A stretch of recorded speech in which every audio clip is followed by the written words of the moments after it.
take a seed, you plant it, you grow it, you dry it, you roll it, you smoke it, and it goes down smooth. Hey! Spanning the continent to bring you the truth about cannabis and marijuana law reform.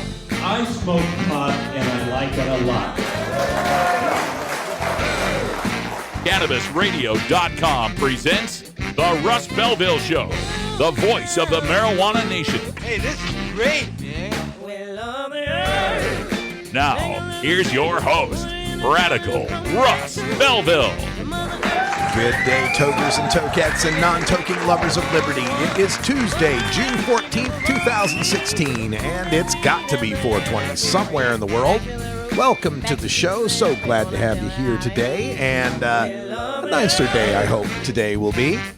Got all sorts of upset yesterday in hour two, and I pledged today to have a happy and forthright and wonderful show for you today, and we're going to talk about marijuana, because I think we all need a break.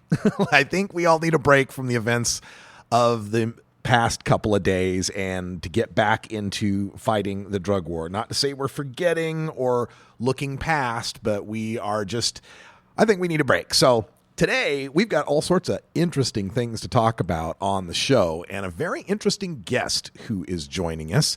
We're going to have a cannabis community chat with a fellow by the name of Bruce Dietzen, and he's going to tell us all about the Hempsters Cannabis Car Tour. And he sent me some information about this. I'm going to let him tell you more about it in the middle of the show here. But it harkens back to Henry Ford and his creation of the hemp car, and this was back, when the hemp was the $1 billion crop, according to Popular Mechanics, and right before, the 1937 Tax Act, and then eventually Hemp for Victory, yada, yada. We can go through the whole thing. But one interesting thing he let me know in our correspondence is that the place at which Henry Ford was making the hemp car was a town called Belville. Now, it's Belville with the 4 L's rather than 3 like mine, but still, hey, we're all related. I'll take it any way I can get. So we'll talk to Bruce about that and the future of hemp in the automobile industry and what's going on with this tour. All that's coming up here in the middle of the show in our cannabis community chat, so stay tuned for that. Also coming up on the show today, we'll have time for a radical rant, and my rant today is a look at the ongoing phenomenon of stoners against legalization. And we've got them in Arizona, we got them in California, we got them all over the place. And I'm going to outline in broad strokes the 5 biggest myths that you'll hear from the stoners against legalization. And you have to tailor them to each state depending on which legalization plan you're talking on. But they follow 5 broad trends, and I'll give you a look at that coming up in the Radical Rant. Also on the show today, we'll have time for some drug war data mining, and we've got some sales figures for the day of 420. And we'll just see how much weed got sold on 420 in Colorado and in Washington State. Don't think I got the figures for Oregon yet, but we'll see what we got. Also, we've got some behind the headlines to get to, and we're going to take a look at the natural state, the state of Arkansas, and a situation there that has 3 different groups petitioning to get marijuana reform on the ballot, and I'll give you my opinions on that. And I think tomorrow we'll take a look at Montana. There's 3 different initiatives in Montana as well, and these are kind of flying under the radar. So we'll tackle Arkansas today. We'll take care of Montana tomorrow. Of course, all of that comes after the Cannabis Radio News. And in the news today, we've got a lawsuit in Hawaii, kind of complex here, where an activist is trying to use RICO laws to bring down state dispensaries for a good reason. And it takes some explaining, so we'll get to that. In Pennsylvania, a proposal to raise the fines for marijuana possession. We got to tell you about that. There's a report out on medical marijuana in New York State that we'll get to. A tiny Colorado town that's rejecting the green rush. And something you may have missed, or maybe not, in the NBA Finals game last night gives me some hope. All that coming up on the Russ Belville Show. This is the Russ Belville Show on CannabisRadio.com.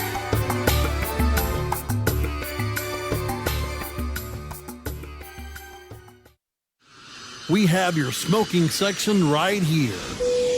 This is the Cannabis Radio Network. The cannabis industry is growing, business is booming, and as new opportunities arise in newly legalized states, each market is getting more competitive. Today, it takes more than just being a good grower. Do you have the resources to market and handle this ever-changing business landscape? Let Canna Management Corporation help you grow your canna business with our vast resources and experience to make your business a fully functional service company. Financial management, HR, sales, marketing, efficiency, and more. CMC has the experience and the expertise to improve your business and help you better meet the demands of your clients and customers. Call Canna Management Corporation and let our team get you ready to grow. 415-269-8015. That's 415-269-8015. Or visit canna-management.com. Tommy Chong Show on Cannabis Radio. You know, about this podcast, what I really want to do from now on is to solve world problems. I feel like my job is to calm everybody down and focus on how we can save this planet. The Tommy Chong Podcast, only on CannabisRadio.com. Welcome to my world. Warning. Hits taken on this show are larger than they appear. Do not try this at home. These people are professionals, or at least they pay me to say that. A public service message from CannabisRadio.com and the Russ Belville Show. Don't want to spend money on a night out, but don't know what to do other than watching TV or playing video games? Consider playing guitar, bass, banjo, or mandolin. The instrument will give you hours of entertainment with friends with minimal expense. Stop by the Fingerboard Extension downtown Corvallis at 120 Northwest 2nd Street today, or check out its inventory on the web at fingerboardextension.com.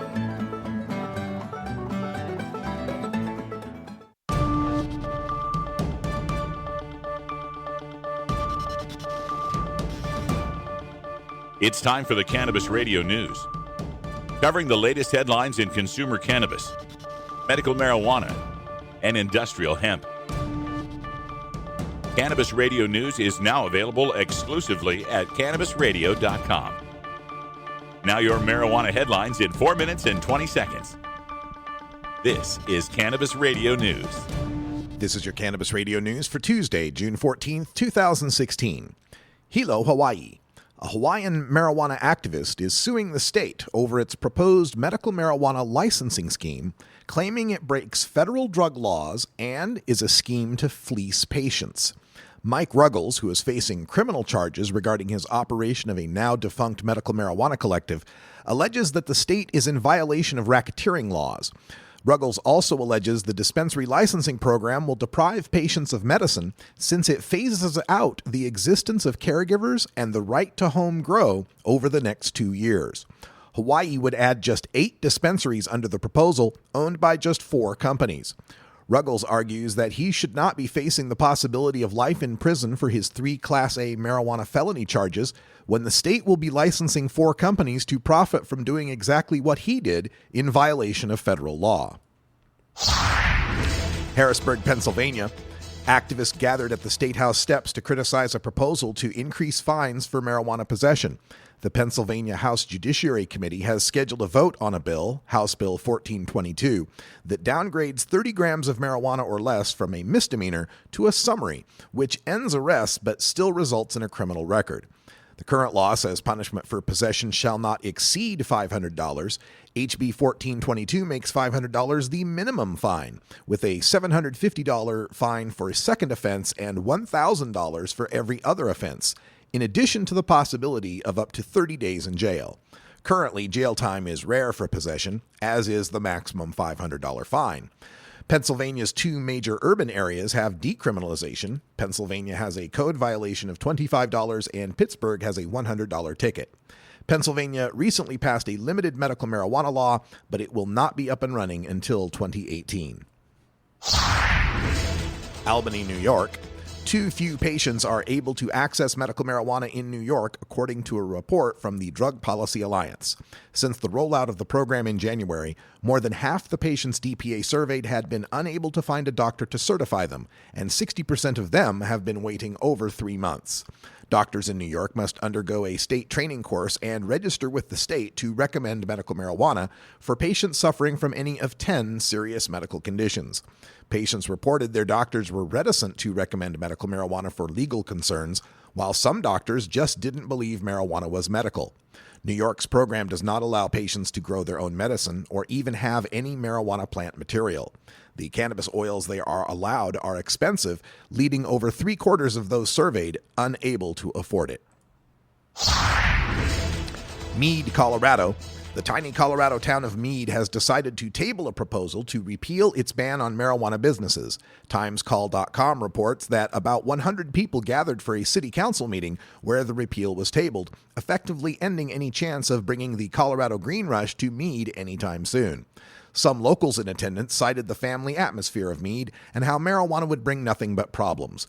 But others looked to the example of Garden City, another nearby small town, where marijuana sales have helped to quadruple the town's budget since 2008. Mayor Pro Tem Herman Schrantz pleaded in vain that, quote, "We need to jumpstart Mead's economy," end quote. But city trustees like Terry Hatch were not swayed, saying, quote, "It's a moral issue for me," end quote. Oakland, California. The NBA Finals featured a bit of garbage time in Game 5 as the Cleveland Cavaliers cruised to a road victory, but buried within may have been a first for the marijuana industry, an ad during a major sports championship telecast. Leafly reports that a commercial for Black Magic potting soil appeared in the fourth quarter, and visuals of people growing plants indoors, in closets, and under very stealthy conditions. The plants weren't cannabis, of course, but the framing and visuals of the ad clearly were appealing to indoor cultivators looking to increase their yields. Further confirming the true nature of the ad is that it only ran on the West Coast and Rocky Mountain time zone feeds, regions of the country where recreational marijuana growing is legal. This has been your Cannabis Radio News for Tuesday, June 14th, 2016. I'm Russ Belville. Earn your PhD in THC monetization with CannabisRadio.com. Don't be late. The National Cannabis Industry Association presents the 3rd Annual Cannabis Business Summit and Expo. The most influential business event in the marijuana industry returns for 3 days in Oakland, California. Join your fellow industry leaders and policy influencers June 20th through 22nd for an in-depth educational experience and network with more than 3,000 cannabis professionals. The 2016 Cannabis Business Summit and Expo will feature keynote presentations from California Lieutenant Governor Gavin Newsom and Numi Organic Tea CEO Ahmed Rahim, giving you insight into cutting-edge policy discussions and the most innovative business practices. All this plus the most comprehensive expo floor in the industry. The Cannabis Business Summit and Expo, June 20th through 22nd in Oakland. Don't miss out. Register right now at CannabisBusinessSummit.com and save 15% off registration using promo code RADIO15. That's CannabisBusinessSummit.com, promo code RADIO15. This is Cannabis Facts from Robert Platshorn's TheSilverTour.org, supported by our donors and Hemp Inc., poised to lead America's hemp revolution at hempinc.com. In 1937, the second most prescribed medicine, marijuana, was banned. It wasn't about marijuana. The paper, oil, and chemical industries lobbied to end hemp farming. No longer labor intensive, an acre of hemp produced more quality paper than 4 acres of trees. Plastics and fibers could be produced from a plant. Hemp can even produce 10 times the energy of today's ethanol. As marijuana prohibition ends, many states now allow farmers to again grow hemp. This was Cannabis Facts from TheSilverTour.org, an educational nonprofit supported by our donors and Hemp Inc., a public company poised to process America's hemp crop at hempinc.com. The Russ Belville Show is blogging and podcasting daily at RadicalRuss.com. Are you playing an acoustic guitar but want to be louder without an amp? Try a resonator guitar. The fingerboard extension has National Resophonic and other resonators, square necks and round necks. Stop by the Fingerboard Extension downtown Corvallis at 120 Northwest 2nd Street today, or check out its inventory on the web at fingerboardextension.com. Go wild hog in the woods.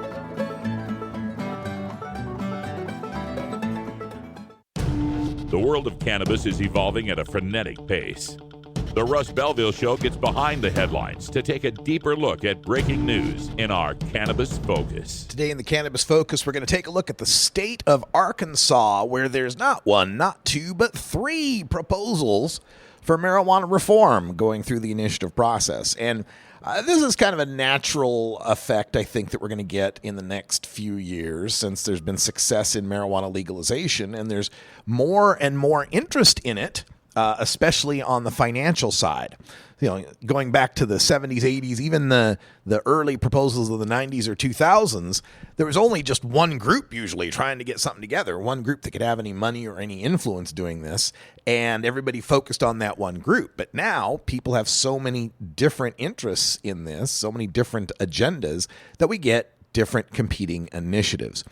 And on the whole here, well, let's go through the initiatives first. There's one initiative that is from Arkansans for Compassionate Care, and it is a medical marijuana statute. So it needs about 68,000 signatures. More than that, obviously, you need probably, about 100,000 if you count all the invalid ones you'll get and so forth. But they need a lot of signatures, about 68,000, to make the ballot for an initiative statute. And then there's a competing group led by a lawyer from Little Rock, Arkansas, that wants to have a constitutional amendment for medical marijuana. So that needs more signatures, about 85,000. So there you're going to need about 125,000 to make the ballot, right? So they're competing against each other for signatures for medical marijuana. And the problem with the two competing initiative situation is, one, you might have members of the public that forgot which initiative they've signed. And if you sign the same initiative twice, and that's found, that invalidates a whole bunch of signatures, right? So you have the problem of spoiling signatures. You also have the problem of splitting the signatures. You'll have people that say, well, I already signed that. And then they just walk off, right? Not knowing that there's two of them and they didn't sign which one of them. So you have that possible situation. And then, unfortunately, you'll have the situation where the diehards might actually sabotage the other side, right? Either inadvertently by not supporting it or not signing for it or telling their people not to sign for it, or purposefully by signing it multiple times to try to spoil the other guy's signature gathering. Don't think that this kind of stuff doesn't happen. So you've got that situation going on with medical marijuana. And then there's a lady, Mary Berry is her name, who's got a proposal for legalization of recreational marijuana and medical, but obviously if it's recreational, you can also have it medical. And so she's got an initiative going out there for full legalization. And that also kind of spoils the waters a bit, muddies the waters a bit by confusing the electorate as to, wait a minute, I thought we were doing medical. No, this one's the legal and the other one's the medical. And then you have all the same problems of splitting the resources, splitting the votes and spoiled votes and all that. So generally speaking, I don't think it helps us any to have multiple initiatives out there.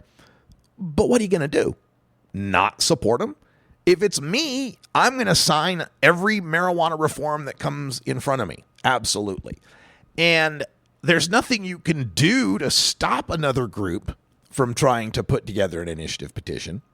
The only thing that can be done to prevent this is in the very early stages, to get these people together and find where they have common ground to try to all coalesce around one initiative. That's something they tried to do in California, and even that didn't work. So I don't know. Maybe I'm complaining about something that just is a feature of the system, and there's no way it will ever go away. And it's just my hope that people in Arkansas will just take the opportunity to sign all of them. There was a medical marijuana vote in Arkansas in 2012, I think it was, and they lost that vote.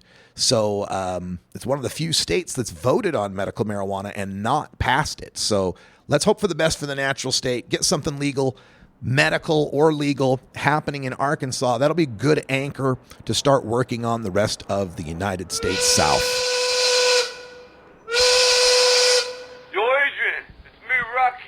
Hey, thanks, Rock.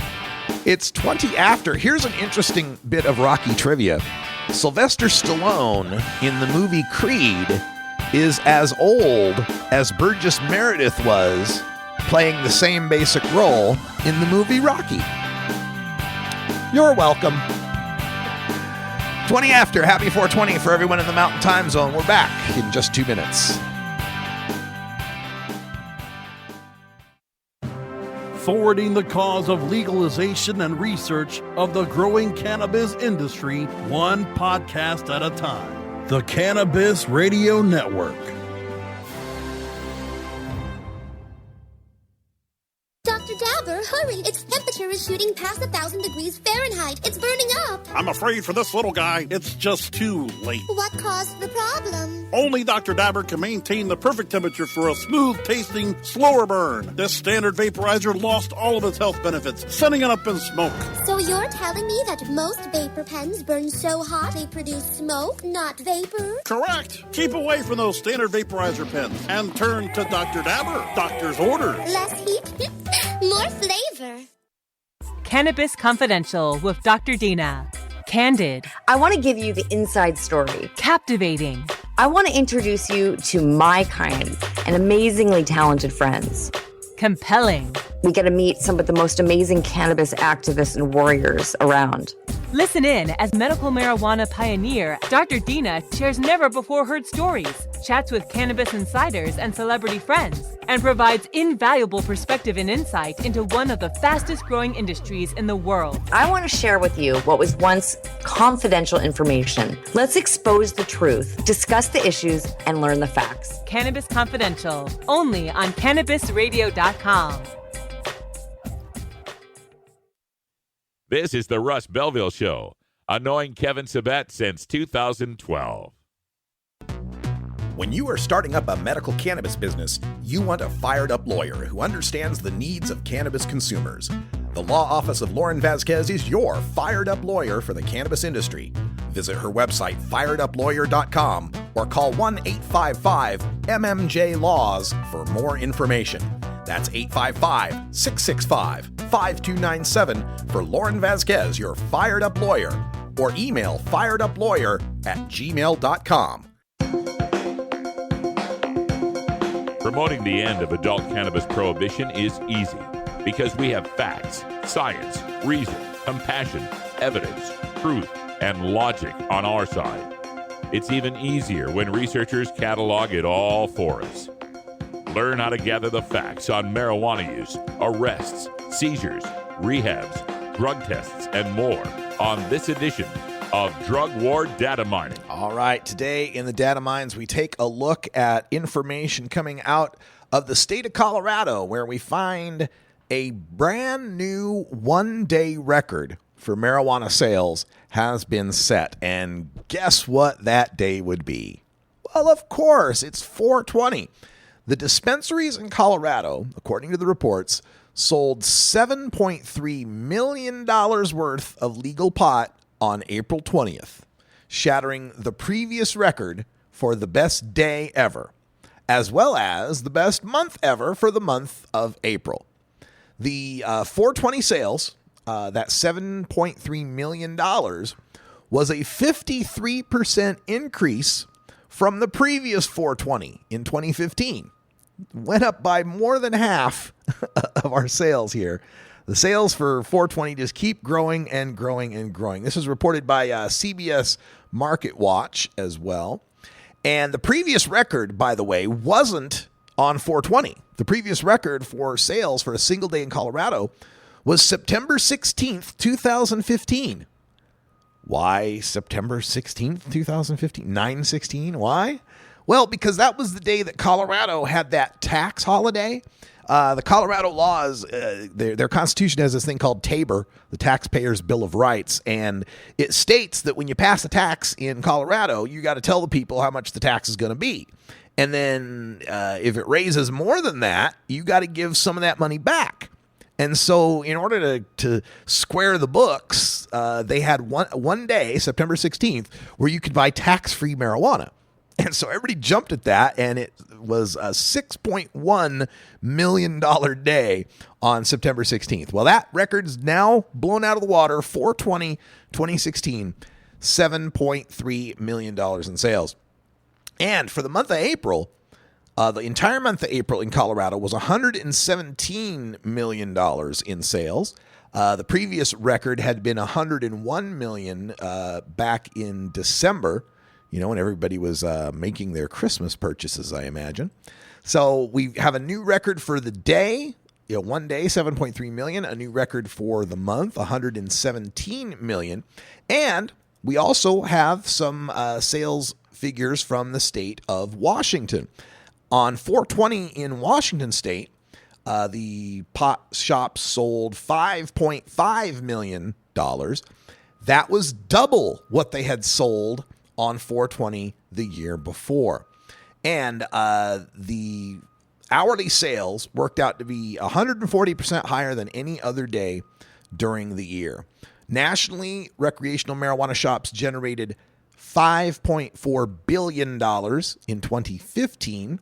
The 2016 sales are expected to be around $6.7 billion. And annual sales could grow to as much as $21.8 billion by the end of this decade, by 2020. And that presumes that we get California, Arizona, Nevada, Massachusetts, and Maine online as legal marijuana states. It's undeniable the incredible growth that we've got in the marijuana industry here in the United States, and inexplicable how there are still these rural regions of the country. We deal with it here in the state of Oregon with the people east of the Cascades. We just did a story from Meade, Colorado. Even in Meade, Colorado, they've got these people who still say it's a moral issue. And what will marijuana do to our city? We have a family-friendly town, a family-friendly atmosphere. And I'm afraid those arguments and those complaints and fears are becoming a little less believable year after year when marijuana becomes more and more mainstream, when more and more towns and cities in these states have legal marijuana. So I don't know what they're afraid of anymore. And when they see the other cities and towns in their region that are, that are booming, that are increasing their budgets, that town increased their budget, quadrupled it just since 2008. It's ridiculous to restrict from the people of your area, especially these rural areas that are so economically depressed these days, to keep from your people this economic engine, this engine of improvement for your city, for your town, for your county, and also to end, of course, the practice of locking people up for marijuana. That, of course, something we want to end. But we've done that in Oregon, in Colorado. Now let's unlock the economic potential. Let's stop arresting the economic potential of our people. Let's give them the jobs that they are so needing and the industry that they're so needing.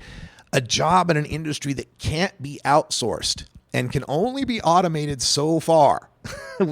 We've got to let this run in our country. These sort of sales figures numbers are only going to keep increasing.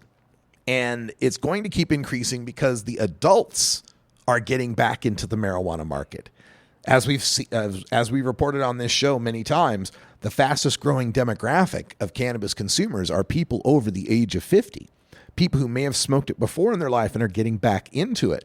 People who may never have smoked it because of fear of losing their job, their kids, their stuff, their freedom, who are now getting into it as adults and recognizing that it can do for them what wine and Tylenol and Xanax and ibuprofen and all these other drugs have not done for them.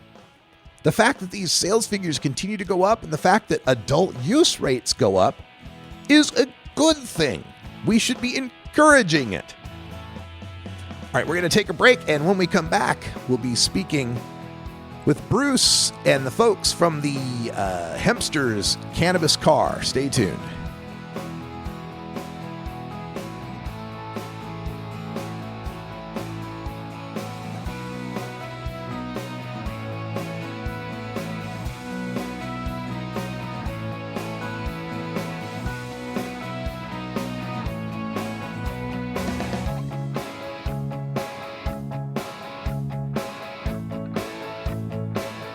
This is the Russ Belville Show on CannabisRadio.com.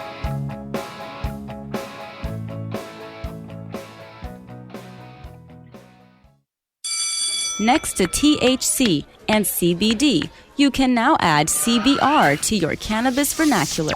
CBR as in CannabisRadio.com.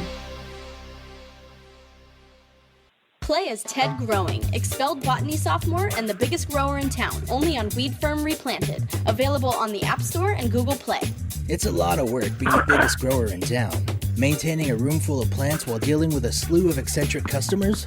From a hardcore partier to the curious neighbor next door. Is anybody home? Help me expand my bud business by unlocking new strains, customizing my grow room, and completing challenges that you can't get enough of. Grow your empire so big you can see it from space.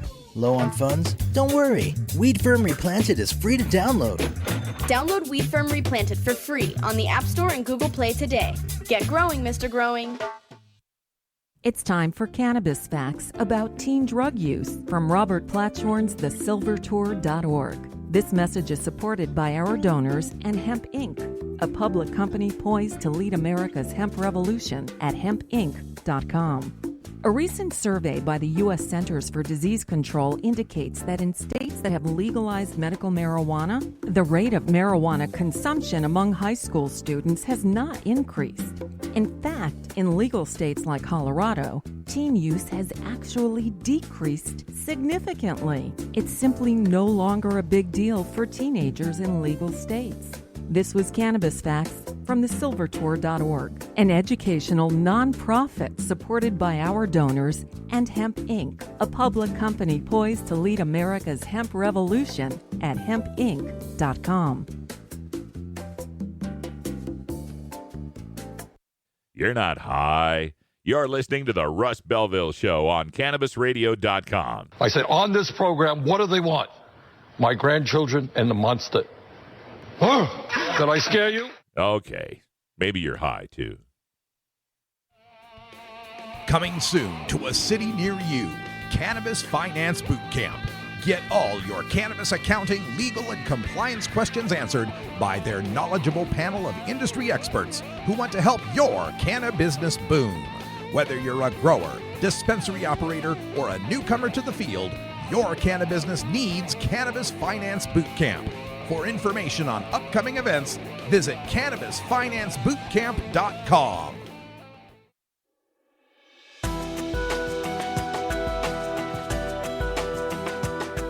The cannabis community is a diverse set of people from all walks of life.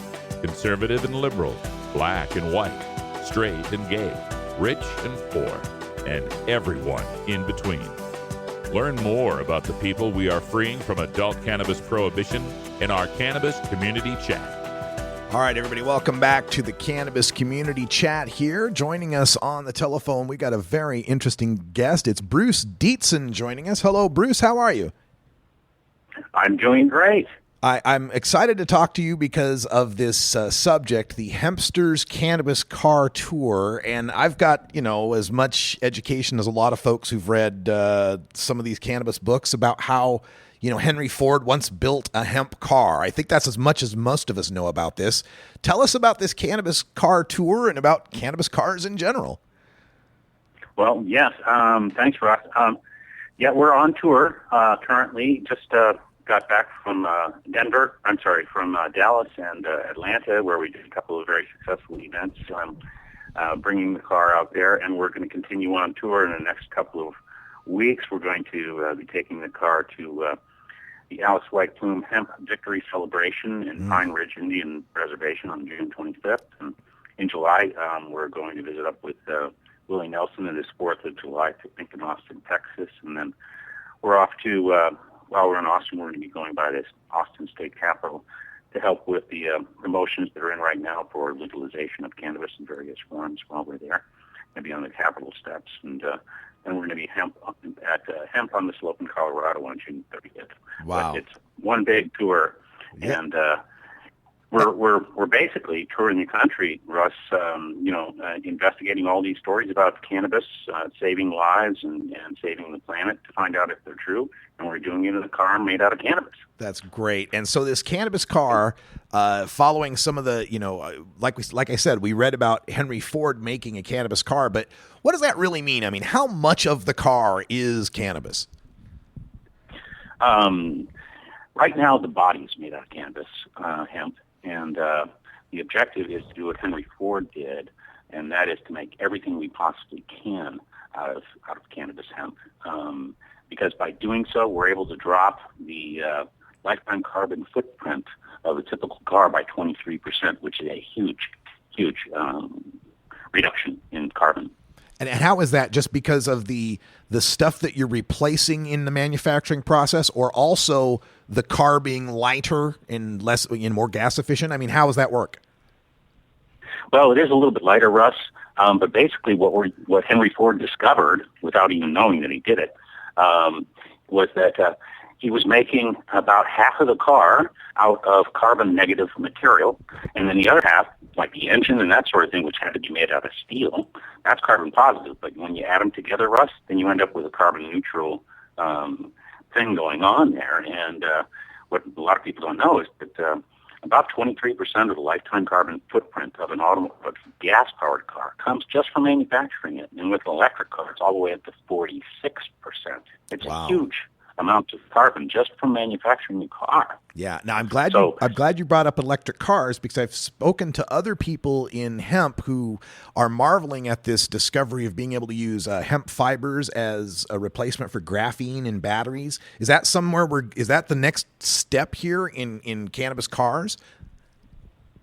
Well, as far as our cannabis cars go, the cars we're building right now can be built either as electric or as gasoline, or as biofuel, or a combination of biofuel and gasoline. Okay. But who knows where everything is going to go down the road. But one of the things I've been doing, and when I'm traveling around with my producer, Diana Oliver, who's my friend and a genius, by the way, we're presenting basically the story of how Henry Ford actually created a car 80 years ago that was not only made out of plants like cannabis, but also ran on the agricultural waste from his hemp plants, because he grew hemp.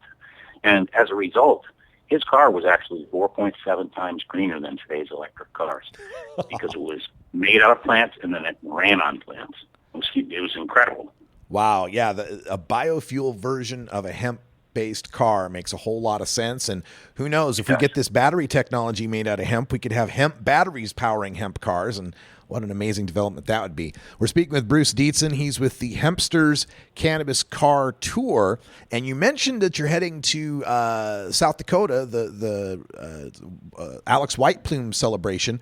For folks that don't know about Alex White Plume, quick thumbnail here is he wanted to grow hemp on the native lands, and the DEA raided him, and he got busted. And for the longest time, now that South Dakota has hemp, he had a specific thing that he couldn't grow, right? And I think they removed that now. Yeah. Is that what you're celebrating?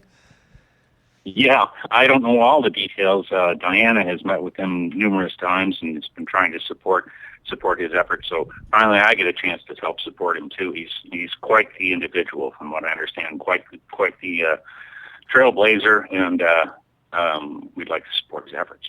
How did you get involved in this cannabis car operation? Well, I started making a car design of my own because I love automobiles and sports cars. And then a friend of mine contacted me and said, if you really, really, really want to do something cool, look into Henry Ford's 1941 hemp car. And I did. And as far as I know, Russ, I was the first one that ever sat down and said, hey, car made out of plants that runs on plants, that might be a green car.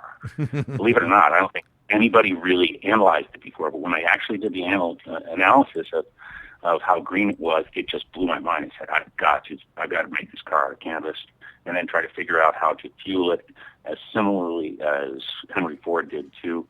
So my whole life was taken over by this prospect of following Henry Ford's footsteps. So it's been a lot of fun. Wow, that's remarkable. So you've got this tour. You're going to all these different locations.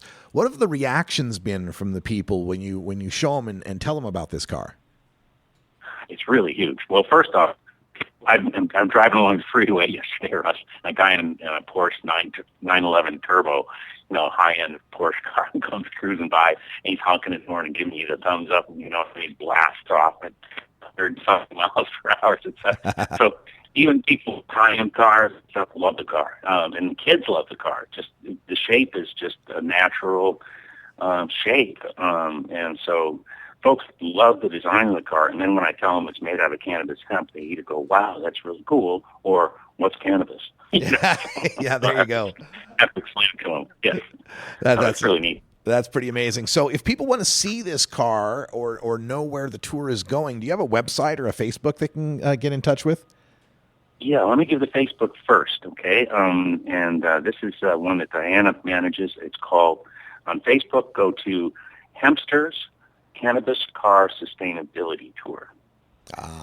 And if any of your folks out there, I know you've got an audience that knows a lot about cannabis hemp, but if anybody hasn't become familiar with cannabis hemp, they can learn a lot about cannabis hemp and the whole movement that's been going on for a long time by going to hempstersthemovie.com. And then if they want to learn about the car specifically, they can go to renewsportscars.com. Newsportscars.com. All right. And the use... Renew Sports Cars. Oh, Renew? Yeah. Okay, Renew Sports Cars. Renewsportscars.com. Check that out. All right. And so this is part of the same kind of Hempsters brand that we know from that Hempsters Plant the Seed movie then? Absolutely, yes. It's all of this is a follow-on. Diana's got actually has plans, and she's just got funding for the next couple of series, and to follow on in the Hempsters discussion and do additional docuseries, and then we're going to do one specifically for the cannabis car as well. So it's she's got a whole series all set up and getting started on this year. So. Yeah. Oh wow, looking forward to that. And so, is there any? You've got this tour going across country. How long is the tour going until? Well, it's interesting. I've been trying to outline a bunch of different episodes for the Hempsters Cannabis Car docuseries that Diana's currently marketing to the networks. And because there's so many stories about what's going on with cannabis that come out every single day, it could go on and be 50 episodes, where you investigate things like, can treat melanoma? Can it treat Crohn's disease? Can it change? Can it give us carbon negative automobiles, etc.? There are so many stories, Russ. It's mind boggling and keeps me up at night. There's just so many things to investigate, and we're just really excited about doing it. Who knows how long it could last? It could go on for years, so it's really cool. Right on. So we've got this Hempsters Cannabis Car Tour, June 25th at the Pine Ridge Reservation, 4th of July picnic in Austin, Texas, July 30th at the Slope in Colorado. And also notice that you'll be a part of the High Times Michigan Cup they're doing in August. Is that right? Yes. Yeah, thanks for reminding me. Yeah, both Diana and I are going to be keynote speakers. And I'm basically probably going to talk about the story of how Henry Ford accidentally figured out how to save the world and introduce us towards carbon neutral and possibly even carbon negative automobiles and transportation into the future. You know that story, right? No, go ahead, tell it. It bears your name because in Belville, Michigan, is where history took place when Henry Ford decided to agree with FDR and stop manufacturing automobiles and instead, in 1941, started manufacturing bombers. And this was Belville. You recognize that name? Oh, yes. Right? So, but that's where history was made because Henry Ford had just introduced his cannabis car, just a month or two before, and his plans were all cars were going to be made from cannabis in the future, and we're going to be fueled by cannabis in the future. And then FDR came down and said, hey, we've got a war brewing here. we need you to stop making cars and make bombers instead. And he said, okay, I'll do that. And then, unfortunately, Mr. Ford died just after the end of the war, before they started really picking things up. So he couldn't march into the boardroom and say, hey, you guys, we're making cars out of cannabis in the future, and we're going to power them by cannabis fuels. Unfortunately, he passed away, and everything went back to doing things with gasoline and steel. Wow. But that's where it happened. It was Belville. They switched from cars to making bombers right there at the Willow Run facility in Bellevue, Michigan. It's historical fact to me. If it wasn't for that thing, we would have a much different world today. Yeah, yeah, of course. Without World War II, we'd have a much different world today. Absolutely, in a lot of ways, right? He helped save the war and win the war, but unfortunately came at a price because we never got our cannabis cars. So now we got to go out and make that happen. Let's make that happen. Check out the Hempsters Cannabis Car Tour. Website is renewsportscars.com. And Bruce Dietzen, thanks for taking some time to tell us all about this. Hey, thank you, Russ. All right. Stay tuned, folks. We'll have time for a radical rant coming up here. We're going to just talk a little bit about the top 5 stoners against legalization myths. Why people who smoke weed don't want you to make it legal. Don't listen to them. Back right after this.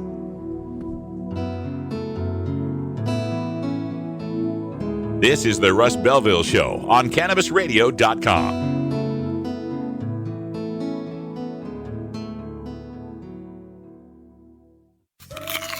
Keep your cannabis cravings under control. Feed your mind with CannabisRadio.com. The next generation of vaporizers has arrived. Vuber vaporizers are blazing the way with unparalleled technology for oil, concentrate, or dry flower pens.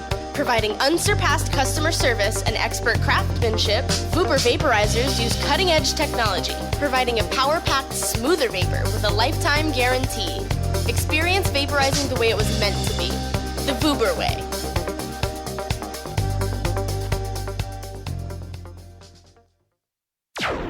Tommy Chong is ready to cut through the smoke and change the tone of Tilk Radio. All you have to do is decriminalize. We don't need a government regulation to tell us this is good pot, that's bad pot. We don't need any of that. The Tommy Chong Podcast, only on CannabisRadio.com. Welcome to my world. You're not high. You're listening to the Russ Belville Show on CannabisRadio.com. Christian convictions are under attack as never before. Okay. Maybe you're high, too. The Russ Belville Show is proudly sponsored by the Marijuana Business Association. The MJBA, called by NBC News the Cannabis Chamber of Commerce, is the fastest growing business association in the fastest growing industry in America. I've been working with the MJBA for years, and I personally invite you to join the MJBA. MJBA also publishes the popular MJ Headline News on Facebook and the MJNewsNetwork.com and Marijuana Channel 1 on YouTube. Visit mjba.net for more details.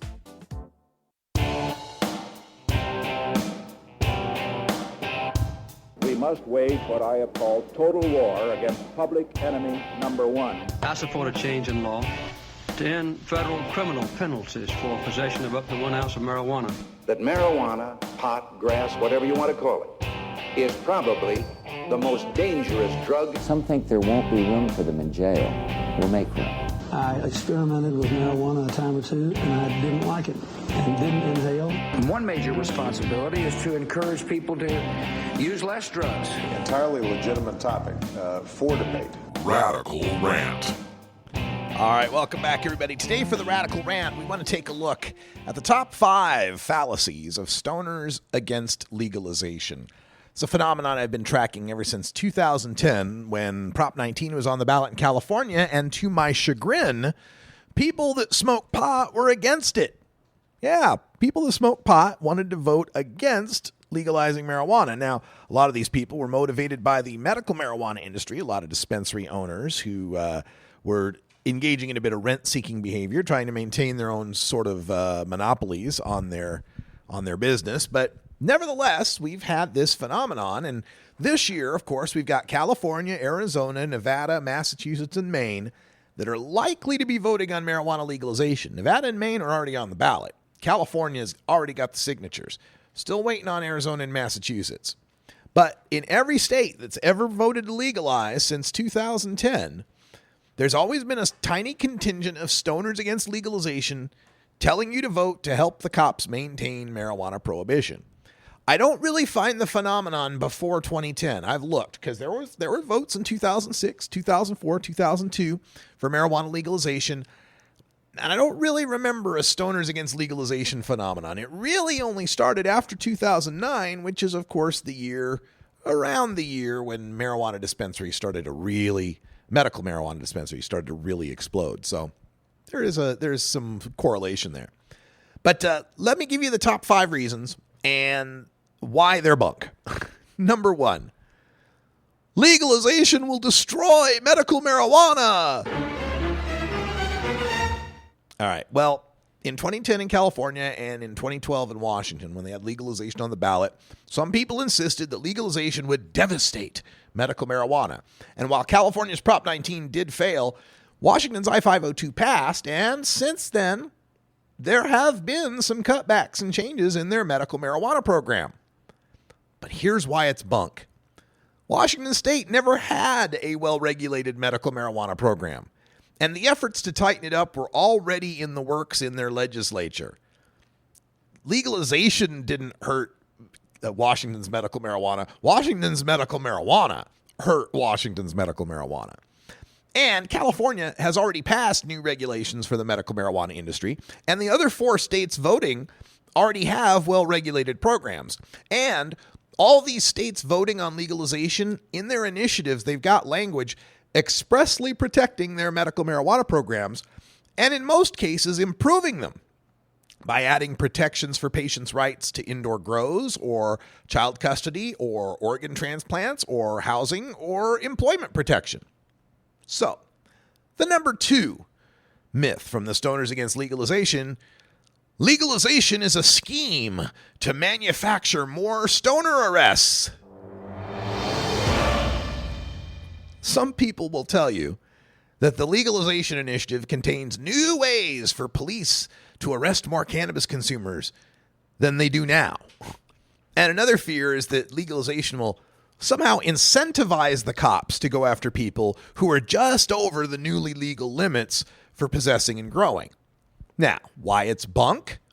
Well, usually when they find some penalty, when they're looking at the initiative language, they're usually finding something that restates what the law is currently. Now, it differs from state to state, but a new law in initiatives is usually in all caps or bold-faced or underlined, and then the existing law is in plain text. And as for this incentivized cops theory, even if the cops were incentivized, legalization takes away their favorite tools to investigate stoners: the "I smell pot" excuse and the pot-sniffing canine dog. Since Washington and Colorado have legalized, their overall marijuana charges, all charges, any amount of marijuana, any amount of cultivation, have dropped 63% and 80% respectively. The number 3 fallacy from the Stoners Against Legalization: legalization will lead to high-priced, low-quality marijuana. Well, this fear has existed. This one does go back a ways. This has existed as long as there's been stoners. That legalization will mean big corporations will take over the weed business and pump out mass-produced, pesticide-laden, subpar bud that costs way more than what it costs today. Well, why that's bunk? Federal prohibition means that the Monsantos and Altrias of the world can't get involved with legal weed. It's a Schedule I drug. These are multinational corporations. They're not going to get involved in that. State-level legalization means that only the state-level companies are getting involved in the game. And plus, legalization means testing and regulations that your illegal marijuana grower doesn't bother with. So not only does the weed get better, but even with tax, it gets cheaper. shoppers in Washington state now are finding prices at an average of under $10 a gram. With the 37% tax, the nation's highest tax, added in, just under $10 a gram. Another fallacy: legalization will lead to monopolization and eliminate family grows. Well, this fear kind of goes with the previous fear, with the big corporations taking over the weed business and then squeezing out the small family grower who can't compete.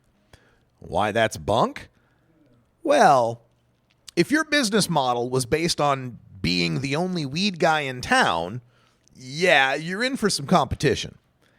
But all 5 states pushing for legalization have some form of licensing for the small grower. And the currently legal states have all sorts of small family companies involved. Look, even in the world of Budweiser and Coors, we're seeing an explosion in small craft brewed beer in America. There's no reason to think that marijuana won't be the same. And the final fallacy: legalization is inevitable, so why accept this crappy legalization? This must be the most sinister of their complaints. They'll object to the legalization not being good enough. And then if we just wait a couple more years, the better legalization could be passed. Well, here's why that's bunk. Usually these folks that prefer some competing initiative that didn't make the ballot seem to think that it could make the ballot next time, but they never propose any solution to the funding and signature deficits that kept them from getting on the ballot in the first place. And not just 1 year or 2 years. We're talking about initiatives that have been submitted since 1996, every 2 years, that never learn the lesson of how to gather signatures or to raise enough money. So how is it supposed to make the ballot next time? And even if you're not a proponent of a different initiative, you just think that there should be a better choice for legalization, prohibition negatively affects thousands of lives every year. Even in Decrim, California with its medical marijuana, even in Decrim, Massachusetts with its medical marijuana, even in Maine, it still negatively affects thousands of lives every year. And remember, the Stoners Against Legalization for California's Prop 19, way back in 2010, they promised that something better was coming in 2012, and that hasn't materialized until 2016.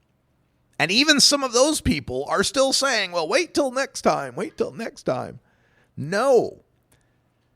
Prohibition negatively affects thousands of lives every year. Even if that's as little as a ticket, that's still somebody that's got to pay a ticket. And in some cases, a $100 ticket is a real hardship for someone.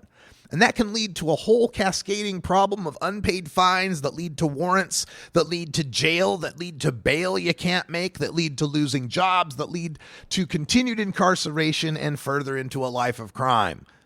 So we cannot wait. Legalization beats prohibition every time. Don't be fooled by the Stoners Against Legalization. The most important part of legalization, and I know this sounds obvious, is it makes marijuana legal. When marijuana is legal, it's not contraband, and it means that the smell or sight of it is no longer an excuse for an officer of the law to interrupt your day. That just smelling like weed is no longer a reason for a cop to start profiling you, to maybe follow you wherever you go or wherever you may drive. It ends the need for cannabis consumers to live in the closet and to live in fear and terror of being caught with weed on them. And that, folks, is important. Look, we got to take a break. Hour 2 is up next. For those of you listening to Hour 1, thanks for joining us. For everyone at Cannabis Radio, I'm Radical Russ. Until next time, take care of each other, tokers.